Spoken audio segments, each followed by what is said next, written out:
Bonjour, dans ce tutoriel nous allons voir comment partager les fichiers que nous avons mis sur notre Google Drive. Prenons par exemple cette image, chat.jpg, donc je la sélectionne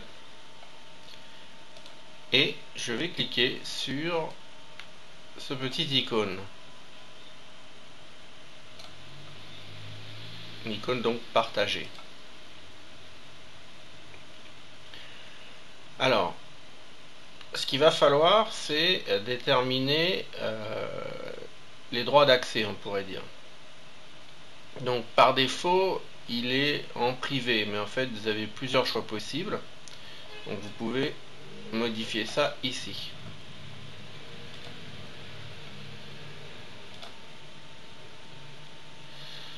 Alors, privé, en fait, la personne que vous allez inviter, soit par email ou le lien que vous allez donner, la personne ne pourra visionner le contenu que si elle se connecte.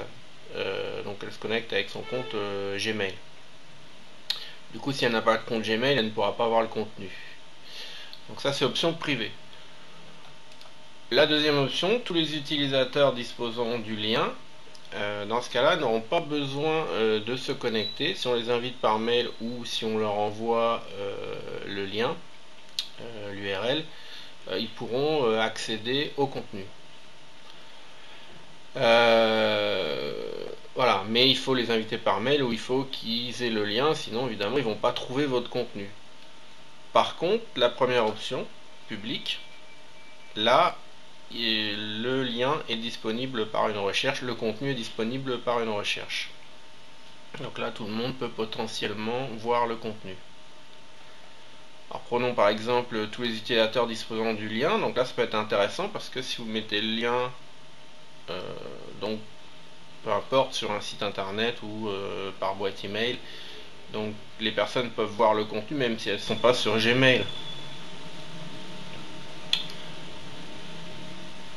Alors j'enregistre. Voilà, donc une fois que vous avez déterminé le niveau d'accès, vous allez déterminer en dessous qui a accès. Alors, vous évidemment, vous êtes le propriétaire du fichier, mais en dessous, on va rajouter ici d'autres personnes. Alors en fait, vous pouvez inviter des personnes de par leur nom si elles sont dans votre carnet d'adresse Gmail, ou de par leur adresse email. Je mets l'adresse, simplement l'adresse email de la personne.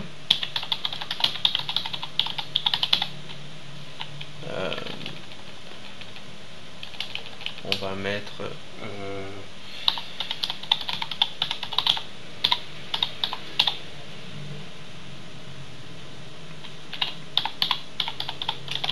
voilà, donc là j'ai mis une autre adresse Gmail, mais ça aurait pu être n'importe quelle adresse email, Yahoo, Hotmail ou autre.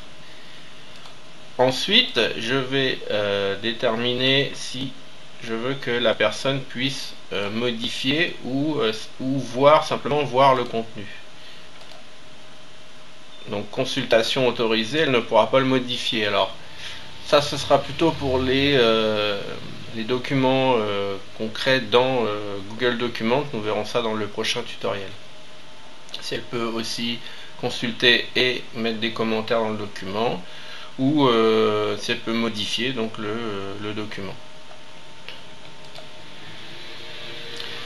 Voilà, prévenir les contacts par email. Donc là, ils vont recevoir donc dans leur boîte email le message avec le lien. Et ils auront simplement à cliquer sur le lien pour accéder au contenu. Voilà, donc après, c'est bon, il ne reste plus en fait qu'à faire partager et enregistrer. Alors, une autre option aussi, si on ne voulait pas inviter par mail, ça serait de copier-coller le lien là. Alors qu'on peut mettre aussi dans un email, mais il n'y a pas d'intérêt puisqu'on peut inviter les personnes par email. Mais un lien qu'on pourrait mettre aussi, par exemple, sur un site internet, un blog, sur un réseau social. Voilà, d'ailleurs, il y a déjà des icônes qui vous permettent directement de publier sur votre réseau social. Facebook, Google+, etc. Et Twitter. Voilà, donc là on va juste envoyer par mail. Donc je vais faire partager et enregistrer.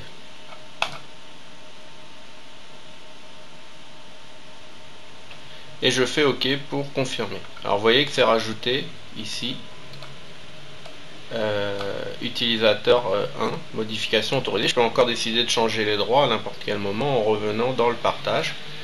Vous voyez là, je vais faire OK, donc toc, l'invitation est envoyée. Mais à n'importe quel moment, je peux réouvrir mon fichier, parce que j'en suis propriétaire, retourner dans partager, et ici remodifier les droits si j'en ai envie. Alors là par contre je ne le vois pas. Alors, attendez, on va déjà aller l'ouvrir.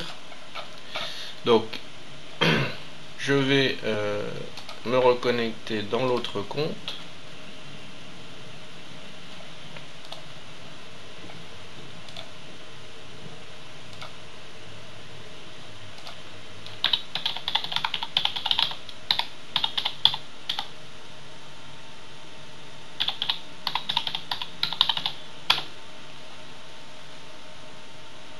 Voilà, donc là je me connecte dans la boîte email où je viens d'envoyer le document en partage. Alors vous voyez qu'on a bien reçu l'email.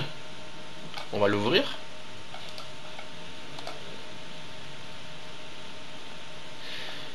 Et donc j'ai bien dans le contenu du message le lien. Donc je clique dessus. Et là je peux bien voir le contenu qui est une image, mais évidemment selon le contenu ça aurait pu être un texte, une feuille Excel ou n'importe une vidéo, n'importe quel autre document. Si c'est un fichier évidemment qui ne peut être lu dans le navigateur, dans ce cas-là la personne peut tout simplement le télécharger, puisque là on a autorisé donc sans se connecter, même si elle n'a pas de compte Gmail, elle pourra télécharger le document par exemple en cliquant sur cette petite flèche. Et à ce moment-là, elle peut enregistrer le fichier dans son ordinateur. Voilà, on va pas faire la manipulation, on l'a déjà vu dans les précédents tutoriaux.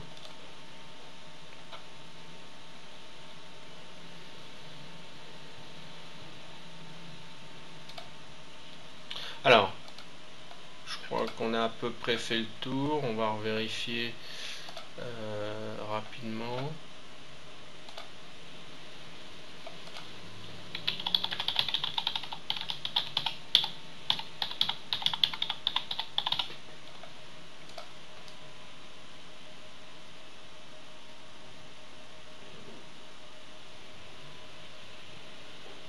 Alors, donc si je resélectionne mon image que j'ai partagée avec la personne tout à l'heure, voilà.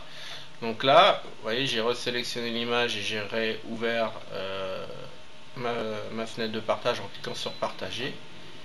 Et donc je retrouve bien, heureusement, utilisateur 1 avec qui j'ai partagé l'image, et je peux décider de modifier par exemple le droit, c'est-à-dire dire je ne veux plus qu'il puisse modifier mais simplement qu'il puisse consulter.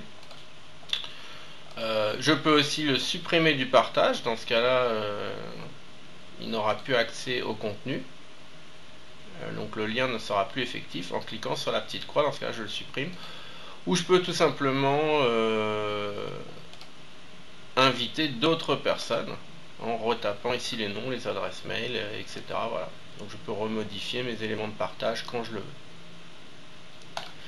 Donc on verra que partager du contenu peut permettre aussi de travailler à plusieurs sur un document.